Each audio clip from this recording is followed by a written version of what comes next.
Welcome to the Copilots Review Airline Customer Service Desk, where we hope you never slip through the cracks. How can we help you today? Hi, yeah, I was just wondering if we could something about The Witcher. Yeah, we expected that. Show was way more popular than our opinion was. Yeah, our opinion apparently wasn't the normal one.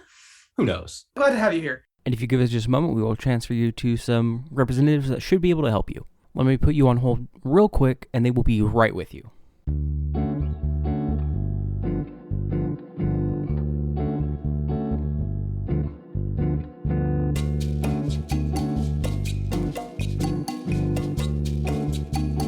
Thank you for holding, and now let's get right to it. So, we obviously didn't like The Witcher, right? Maybe just a bit. You, though, our guest here, Caanths, did. I did. And- I quite like The Witcher. I thought you were speaking on behalf of me then. I was about to get. Oh, no. No. We understand that our opinion was the unpopular one there. And I want to go back and watch all of season one, honestly, because I want to like the show. I want to like it, even if I didn't. So I like the source material. I feel like I will understand the reasons why you didn't like the show. I'm just a sucker for. Well, there's a lot that I'm a sucker for in this show that I think that they did well. That doesn't mean that they did everything well. Yeah, the things they did well. I thought the music in the show was amazing. The music was done well. The dress settings and the character dressings and stuff, I thought all that was done well. For me, it was really just camera work and editing choices. Camera choices, story choices. Yeah. Well, not necessarily story choices, but how they showed the story. Yeah, 100%. It was less the plot and more how they went about to introduce us to the plot. And exactly. The way they prioritized certain things was insane to me. Yeah, almost like 90% of my issues with the show are directorial problems and editing choices. Nothing to do with the actual show itself, which makes it really feel real bad that I don't like it because everything else seemed good. Yeah. It was just my biggest complaint when watching the first episode is how heavily it relies on smash cuts between scenes. Oh my god, it is abysmal. They butchered what could have been one of the best openings to a series ever by Yes. What? So, all right. Should we? I've made some notes, and it's almost basically when I was rewatching this for us to do this podcast, I wrote down every time that I had a thought, whether something was good or something was bad. Yeah. I just wrote what I was thinking. So a lot of it might not make sense without the context of what specific part I was watching. So hopefully me 2 weeks ago will be able to have helped me in the future, but we'll find out. The first scene of episode 1. The monster fight. I thought is one of the best scenes of the whole entire show. It was definitely the best scene in the first 2 episodes that we watched, in my opinion. Yeah, I agree. In hindsight, though, him being underwater for as long as he was at the start is insane. I don't understand.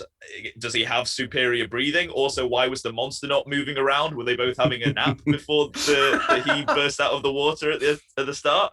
It was like a good 30 seconds. They were just peacefully, I don't know, kissing underwater or something. It was watching it a second time around, knowing they're about to burst out of the water. It's too peaceful, honestly. They didn't want to show us the monster love underwater. That's the entire problem. Another reason they cut more things out. The smash cuts and the monster love's gone. Yeah, that first fight scene is actually a great way to introduce the show. And I have to say, when we started the show, I was incredibly excited. That seems this is going to be cool. Yeah. And so when I saw that, I thought, this is the show. Oh, sick. Everything's going to be like this. And it's basically the only thing in the show that's like that, which was very sad for me. Exactly.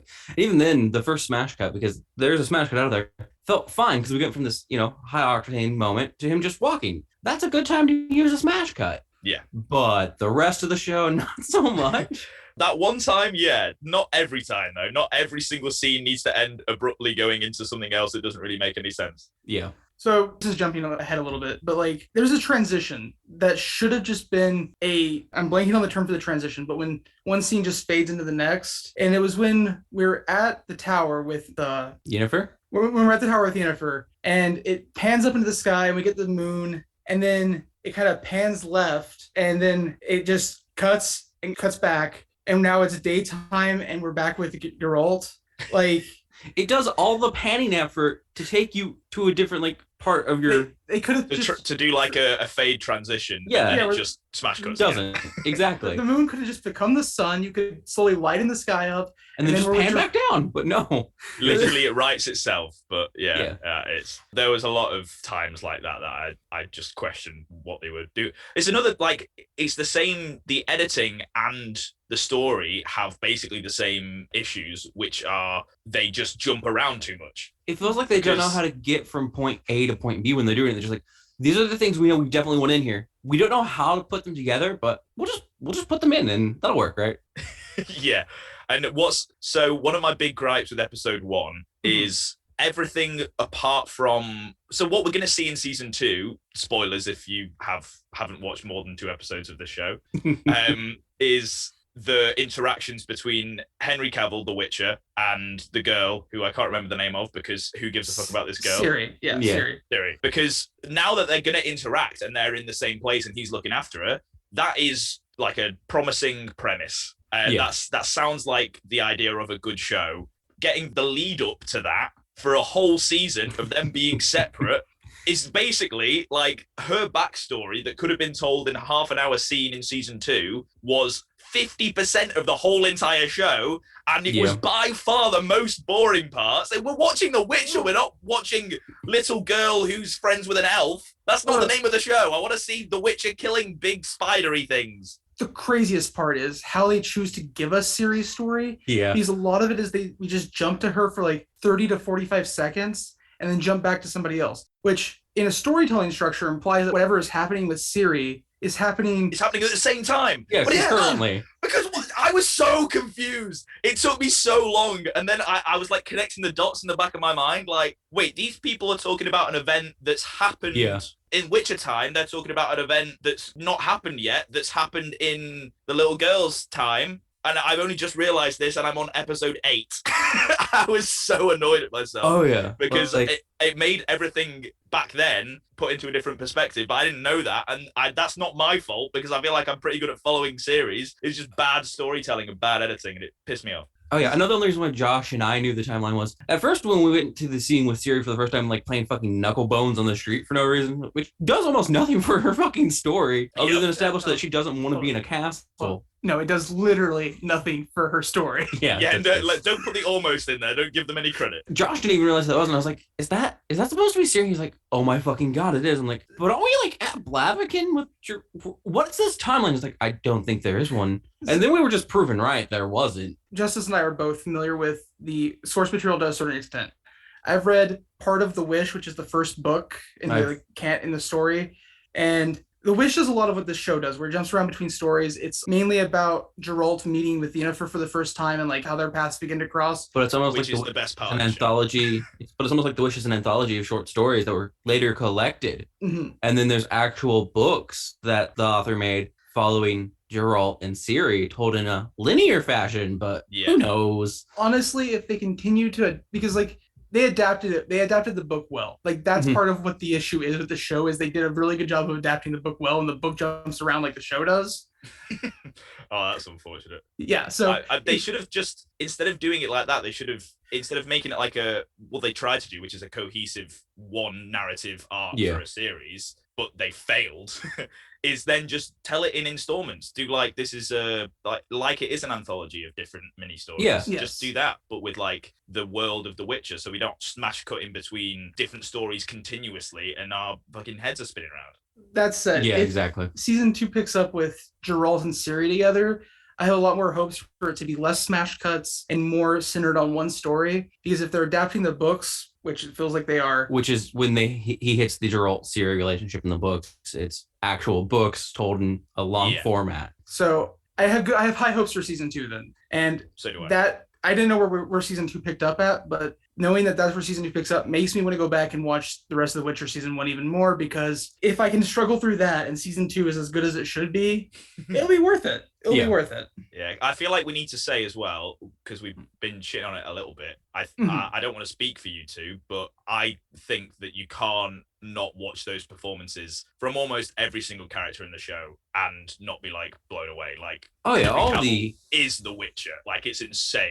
Yeah, no. all the actors do great work, which is why the whole directorial and editing part bothers me. Like everything else is really enjoyable, and everyone else is putting in so much work. I just feel like with the direction and the editing, they're just like, it's a TV show. It's done. We're Henry good. Cavill has a couple line deliveries that feel a little stiff, like he doesn't know if he's playing video game Geralt or book Geralt. But at the same time, that's in episode 1. I can forgive it. Otherwise, the acting's superb. And with a project like The Witcher and even Deadpool, with those type of projects where it's a single actor putting a shit ton of effort into getting these things made because they love the property. Yeah. Like I can't criticize that. Like Henry Cavill loved The Witcher and did everything he could to make a show happen. And that's cool. Like It's it's so cool. sick. It's cool when a nerd gets into a position of power where they can make things Oh happen. yeah. Yeah, I saw a tweet or like a quote from someone on the show that was like the amount of times Henry Cavill has rewritten lines and corrected the director on story choices or whatever because he knows more about the source material than anyone else on set. It just makes me so happy because knowing how much he is putting into it, A, gives me hope for season 2, and B, makes me appreciate all the parts of season 1 that I like so much more. Yeah, honest to God, having an actor or even a director sometimes who is passionate about what they're making makes Definitely. so much of a difference in like carrying the authenticity. Sorry, I've just seen one of my notes. It just says Henry Cavill is so good. I mean, I'm not wrong, but it's just why that's not very cool. Go into more detail in the future, Joe. Why have you written Henry Cavill is good? Give reason, please. Fuck's sake. He's good because he delivers his dialogue very well. Like other than the one scene where it felt a little stilted was in the bar at the very beginning. That's my only time I think his acting felt stilted at all. Yeah. Everything else amazing. His line delivery, his portrayal of like the struggle of Geralt. Like his Geralt's struggle is being between two worlds. Literally being stuck between two class systems, basically. And he portrays that so well. Like when he has to make the decision on what to do during the Butcher of Blaviken incident, you can see it all wear on Geralt, what he has to do, he having to kill these people. It's not something he wants to do. He's just trying to stop a murder. He literally spends the entirety of the episode at that point being like, I'm not making a choice. These are both shitty options. I just won't do either. And then literally having his hand forced. Yeah, the two, one of the things that I actually really like about the story from the first 2 episodes is both of the dilemmas or both of the morals of the story sum up Gerald's character perfectly, which the first one is the monster dilemma, like the lesser of 2 evils. You've got to choose one or you don't have to choose any, and he goes through that struggle and has to figure it out. And then the second one is his like class, who's in the right. Where do I land as a not a human, as a Witcher? Yeah, exactly. I think part of so well. I think part of the first episode is also about how not making a choice is still a choice. Like absolutely, yes. Yeah. Gerald's choice was to not make a choice, but it still forced him in the end to have to take action and do something. So honestly, from a storytelling perspective, this show is great. I have zero complaints from that aspect. Yeah, it's all editing. It's all directive decisions. Yeah, the only other thing that I think we forgot to mention that bothered us besides the directing camera was getting the same exposition multiple times. That's a little bit of a directorial choice. Yeah. Screenwriter choice. Yeah, that. Well, that's the only other thing. It's more. Actually, it's. I wanted to say it's more of an issue in episode 2 when we get Yennefer, but honestly, it's an issue in both episode 1 and 2 where if we find out something while Geralt is the main character, we then have to get that same information while Ciri is the main character. Yeah. And then after they introduce Yennefer, we have to get that same information as Yennefer as a character. And it feels like either the person writing thought people were stupid or was afraid that people would be like, wait, how does she know that? How did Yennefer find out about that? Yeah. And also because it's not like the characters don't find out that information in the same episode. They find out that information in multiple different episodes. And because the timelines are already skewed, I'm like, did I hear this before? Or this is a different thing? Are the elves again being told to go somewhere else? Or were they told in the previous time? Which timeline am I in? Which scene is this? What's going on? And all it would have taken is separate the storylines into separate episodes so that we just get like a Siri timeline, We just get a Geralt timeline, and then the episode where they meet up, and that would be fine. When they all cross over, that'd be fine. But either they separate all of them, or they just put a little thing that says the year, like when they're introducing into the new scene, just some sort of context to make people not have to rack their brains around. Wait, which time am I in? What's going on? What's happened already? What hasn't happened? That would have fixed so many of the issues with the timeline. Like, as a viewer, just put the year there. Put what year we're in. Yeah. Like, I understand perhaps the director was like, oh, I want to make people guess and wonder. It's just like, no, don't do that. Okay. What does that do for the story? Yeah, it's like, that's not a horrible idea. In a different story. In something that's like centered around drama and mystery, great idea.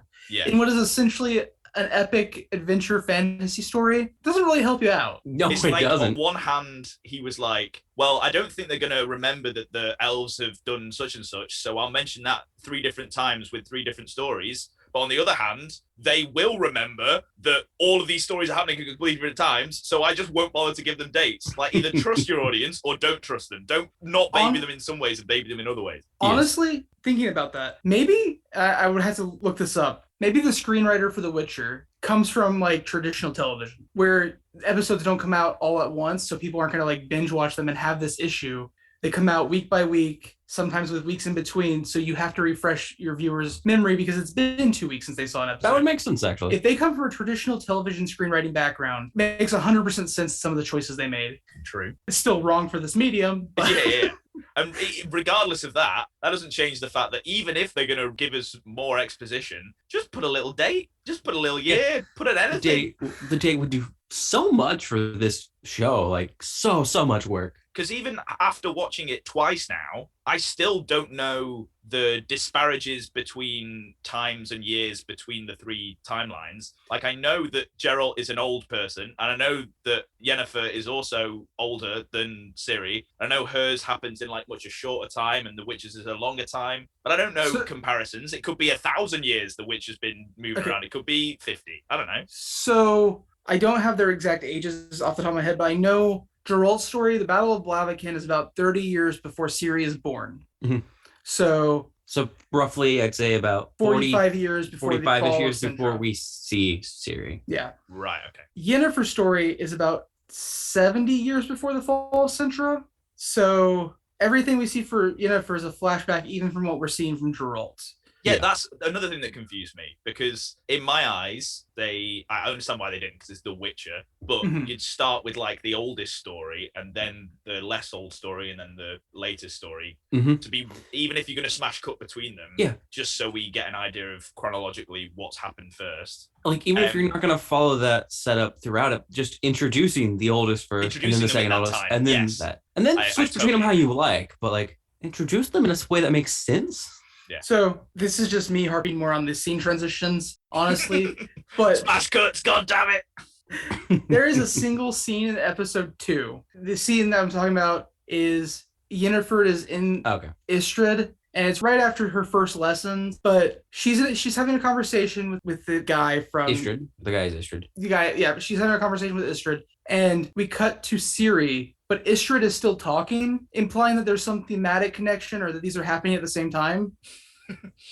There's no thematic connection. They're definitely not happening at the same time either. Yeah, it blows my mind. I don't get the point of half of the transitions. Like, so some of them, there is some kind of theme that connects them, like what's happening to them throughout the episodes. And I can kind of see why a writer went, right, we've got all of these different timelines, all of these different stories. I guess because this person's going through some hardship and this person's going through some hardship, we'll put those 2 in the same episode. But I don't think there's enough of a overarching theme for it to make any sense.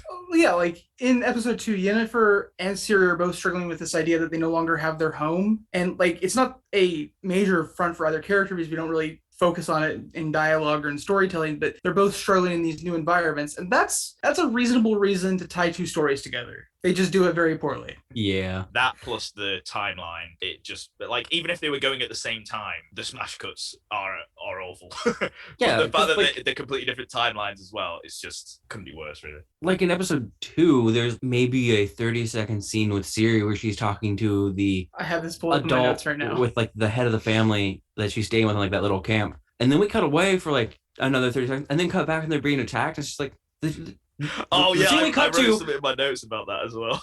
About her specifically being attacked, not about the Yeah. smash cut. Sorry, go But on. like the scene we cut to doesn't really do anything at that time, and it just slows stuff down for no reason. Then we cut back over, and it's suddenly action. It's just like we could have just saved that other scene for a bit later. The scene he's talking about in specific is we cut from Yennefer after she's failed her first lesson to Siri in the refugee camp with the other Centrans. And we get a little bit of fantasy racism here where the humans hate the elves. And their hobbit, But it's literally like like 7. a minute of scene. And then we jump back to Geralt and he's doing stuff with Dandelion. I think they're like literally just walking for a bit. And we're with him for about 3 or 4 minutes. And then we No, cut it's not back to very long. Yennefer for less than a minute. And then we cut back to Siri for less than a Yeah, minute. that's the spot. And then Yeah. back to Yennefer, and cutting Just- back and forth does a great job of hiding tension and drama, but none of But this. there's zero tension in any of those scenes whatsoever. Yeah, Yeah. because like the scene where she's with that family, she's just having, you know, like an emotional breakdown. Like shit just went really bad. But we resolved that in a comforting manner. So we've taken all the tension that you would have had at that point and gotten rid of it, then jumped to Yeah. another scene, and then jumped back there for a battle. It's like there's no tension there. It's like Like- they should be raising the tension as though like there's hints towards the camp being invaded, or there's hints towards them having to run away, and you're thinking about that when it switches between the two scenes. But there's no hints at all. It's just randomly she wakes up and then everyone's being attacked. And then one of my favorite scenes in the show happens where the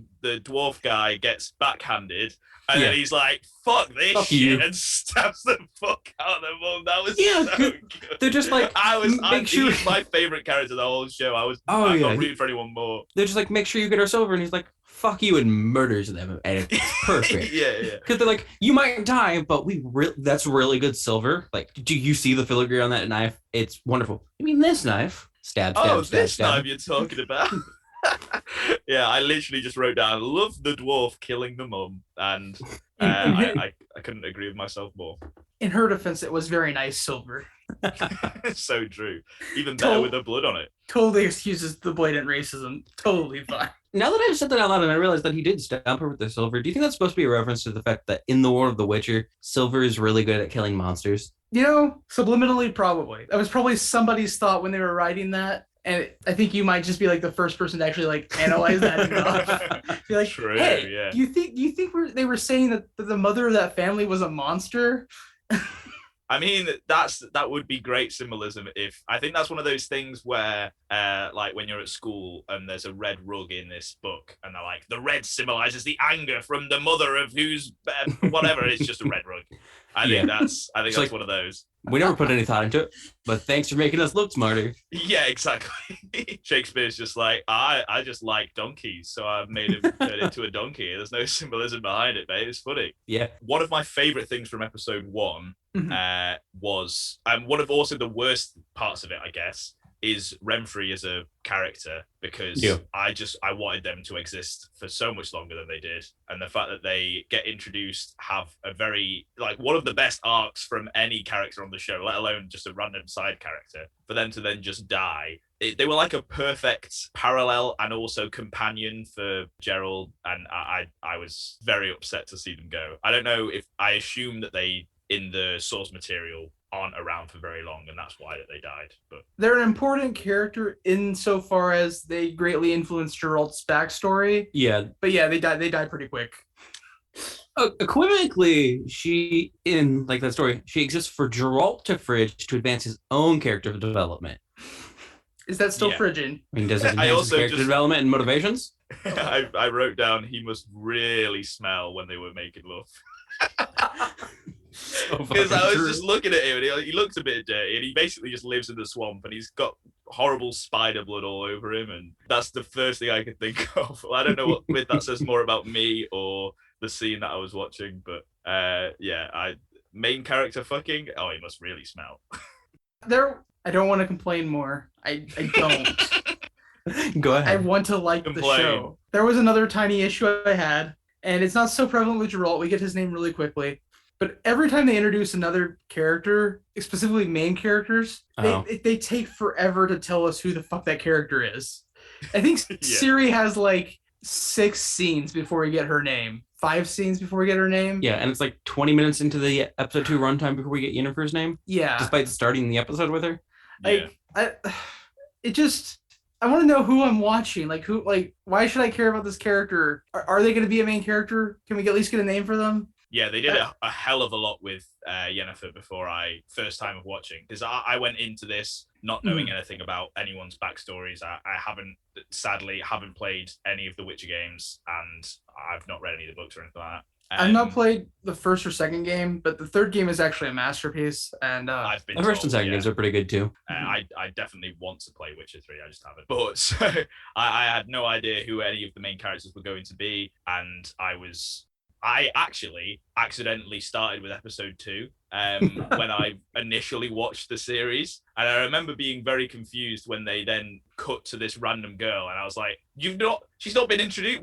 Why is she on the run? What's going on? And I was like, I like Henry Cavill though. He's great. And then I realized that this is episode 2. So I went back and watched the first one. So it was like, I think honestly, if they'd done what we said and they'd introduced every character chronologically, it would have worked, because being introduced to Yennefer and her part, and then me realizing, and then going to episode 1 and seeing him emerge from the water and stabbing the thing, I was like, yo, that's so sick. It was even better having seen, like, getting introduced to the world, seeing Yennefer and there being magic, and me be like, oh, this is very interesting. It like teasing me in, and then you get big man stabbing a spider. That was great. Accidentally. I do have to say that there was a side character who they introduced, give a name immediately, and had an interesting story until he got killed. And that is just because his name was Mousesack.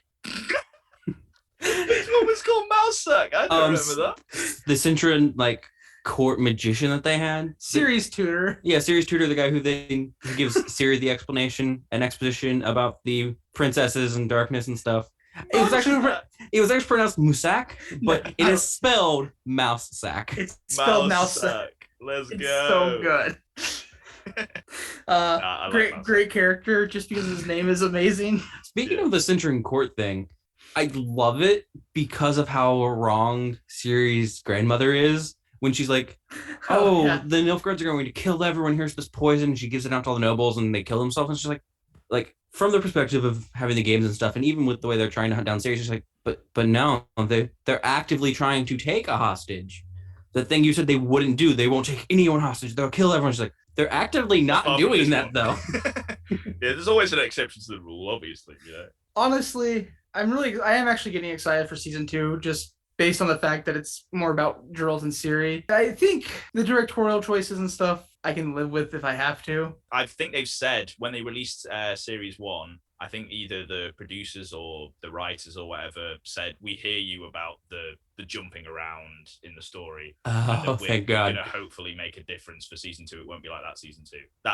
I remember reading that somewhere and being like, thank God, because that was the worst part of the show. So hopefully season 2 is definitely better. Yeah, if they do that, it'll be so much better. You've honestly, in about 30 minutes of talking, turned me completely around on wanting to watch the show. Hell yeah! If season 2 fixes all of the problems I had with season 1, let's do it. Yeah. Season 2, like, they're easy fixes actually too. So it's not like, oh, I hated so much about the story. It's just like I didn't like some of the direction for it.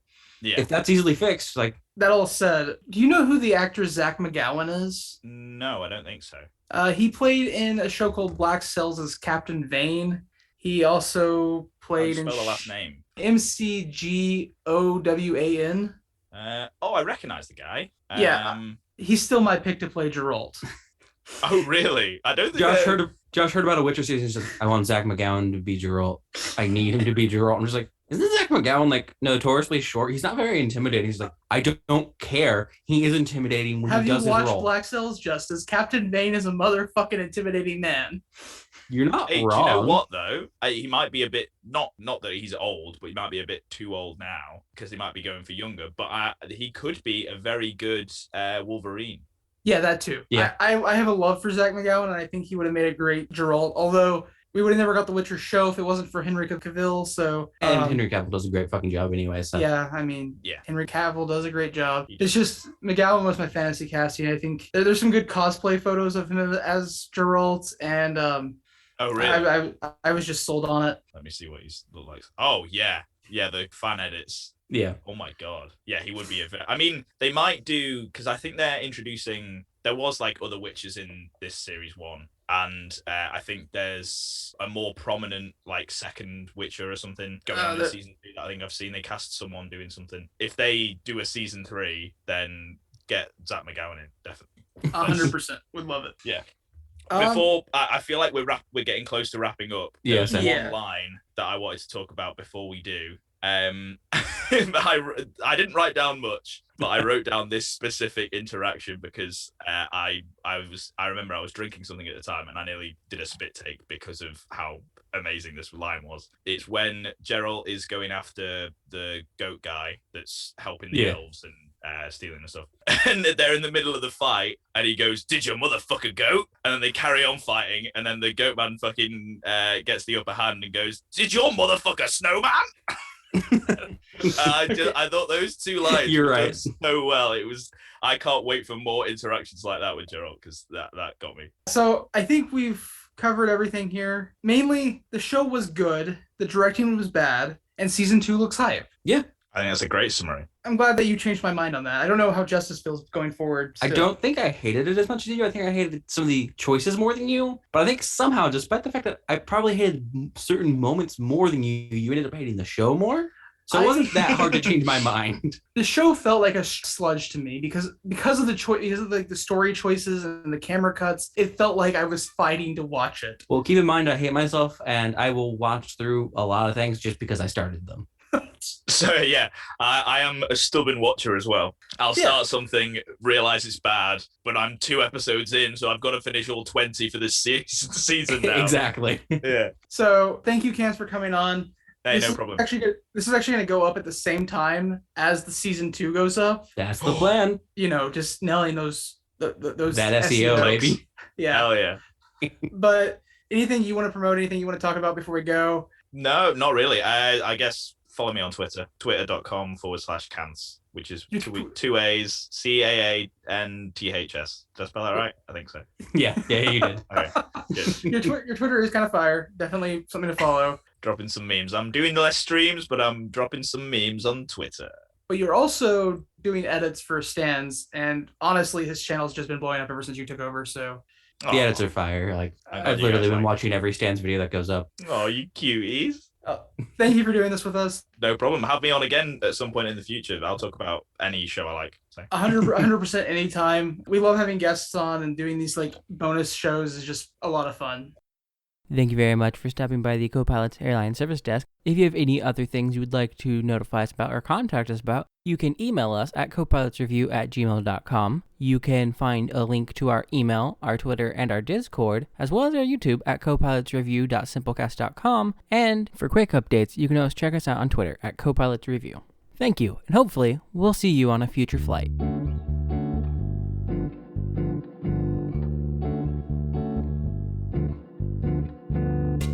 Say. Thank you. I'm gonna go ahead and end the call. Thank you again for doing this. Yeah. Oh, on it is good fun. I enjoyed talking about any show, even if it's awful. If you've got a show that you know is really bad that you want me to watch, I will talk shit about it. Just let me know. I might send you a copy of Tattooed Teenage Alien Fighters from Beverly Hills then. Yeah, I said a bad show, not the best thing I've heard in 2021. Okay, look, it's a Super Sentai show about teenagers from Beverly Hills who get the power to transform into giant monsters based off of tattoos. And then they fight aliens. But I just love the fact that the name. I just love the fact that the name of it doesn't clarify whether it's Tattooed Teenage Alien Fighters, right? So are they tattooed teenage aliens that fight things from Beverly Hills? Are they tattooed teenage aliens from Beverly Hills that happen to be fighters? Or are they tattooed teenagers who fight aliens from Beverly Hills? Or are they themselves from Beverly Hills and fight aliens? Yeah, There's so many possibilities. The aliens are from Beverly Hills, and they're tattooed teenage people, but from a different planet. There you go. See, that would be great. It's amazing. It's terrible. It's like God tier awful, but it's amazing. Have you done an episode on it? We have, and also the theme song is catchy as fire. I still can't get it out of my head. Holy shit. Yeah. I might have to watch that and then watch your episode on it then. That sounds great. Alrighty. Again, I'm gonna say bye. Yeah. Try not to get sidetracked this time. Goodbye. See ya. Good to speak to you guys. See you soon. Bye.